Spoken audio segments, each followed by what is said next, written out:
Kw'omugagga Kaweesi eyafiira mu mazzi tebinnaggwa. Kakati poliisi eyongedde okucunya omukyala abitebye. Bassebo ne bannyabo ne wetujjidde ku mpewo katikati nga b'ebyokwerinda bayongedde okumyumyula wakati mu kunoonyereza kwabwe era ng'omukyala bongedde okulabika nga oboolyawo bamuteeka ku nninga ey'amaanyi.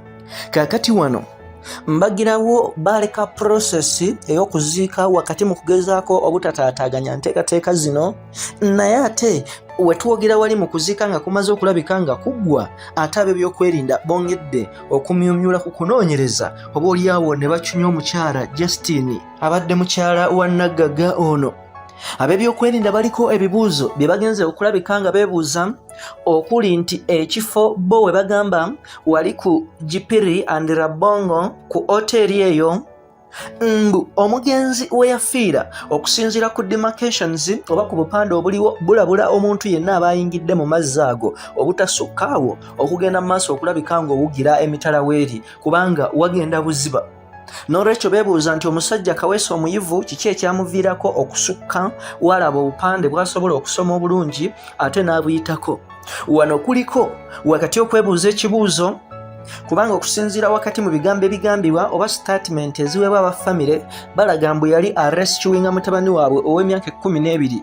so nga ate gwe yali arrescuinga teyafa naye ate yali arrescuinga ye yafa. Kale of course waliwo akakunizo oba okubuuza ekibuuzo butya ono gwe baali bagenza okutaasa ate ye waawona, ate oli kimuviirako kitya okulabika nga ate ye teyasobola kwenunula. Wano of course omukyala wakati mu kuziika waliwo twogera wali mu bitundu ku kyalo Ggoolo mu bitundu eby'Empigi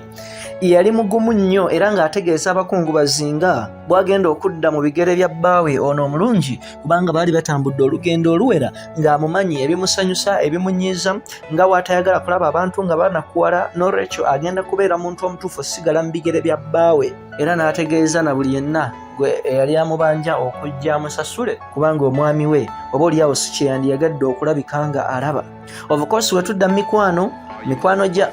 gy'omugenzi bo bategeeza omukulu bwe yagambye nti ye omugenzi amumanyi ng'omuntu eyayitasobola yadde okuwuga n'okulinnya ekigere mu mazzi ne weba swimming pool y'abaana bato, naye ate agamba nti kyamwewuunyisa okulaba nga mbu yali afunye obuvumu obuyingira mu mazzi gano amangi. Wano waliwo ensonga endala ezikyayogeza abantu obwama okuli wakati mu kuzuula omulambo gwe baazuula oluvannyuma lw'ennaku 3